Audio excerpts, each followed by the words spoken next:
আপনি কি দেখছেন জাল পাচ্ছি কি না। সেও দেখে নাই। এখন বিকাল বাজে 4টা, আর এখন আমি বাসার দিকে যাচ্ছিলাম কারণ আমার জমিতে নামছিলাম।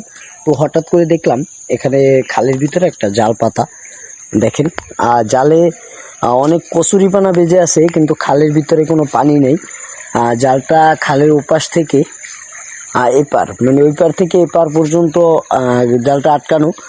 কিন্তু এটা হয়তো যে একজন জেলে করেছেন, কিন্তু তাকে পাচ্ছি না, যে কারো কাছ থেকে জিজ্ঞেস করব। আচ্ছা, আপনি কি দেখছেন জাল পাচ্ছি কি? না। সেও দেখে নাই। আসলে এই খালে মাছ আসবে কি না ওটা জানি না ভালো। দেখেন ময়লা আটকে রয়েছে অনেক, আর বাড়িঘাট তো এই কারণে কিন্তু অনেক, মানে আপনার পানি থাকে না, খাল শুকিয়ে যায়। আর এই কারণে, আর এই খালে মাছ আছে কিনা ওটাও বলতে পারবো না। এই খালে তেমনটা মাছ পাবে না সে, কিন্তু সে মাছ ধরতেছে না এখনো। দেখেন খালটা আসলে শুকানো অনেক, আর জালটা কিন্তু এখানে পাতা।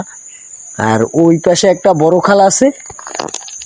তো গাইস, এই খালে কতটুকু মাছ পাবে ওইটা জানি না, কিন্তু সে এখনো মাছ ধরতে আসেনি। এই কারণে তার সাথে কোনো কথা বলতে পারলাম না, আর কাউকে পাইনি। তো গাইস, আজকের ভিডিওটি এই পর্যন্ত। আশা করি ভালো থাকবেন, সুস্থ থাকবেন, আর দেখা হবে নতুন ভিডিওতে।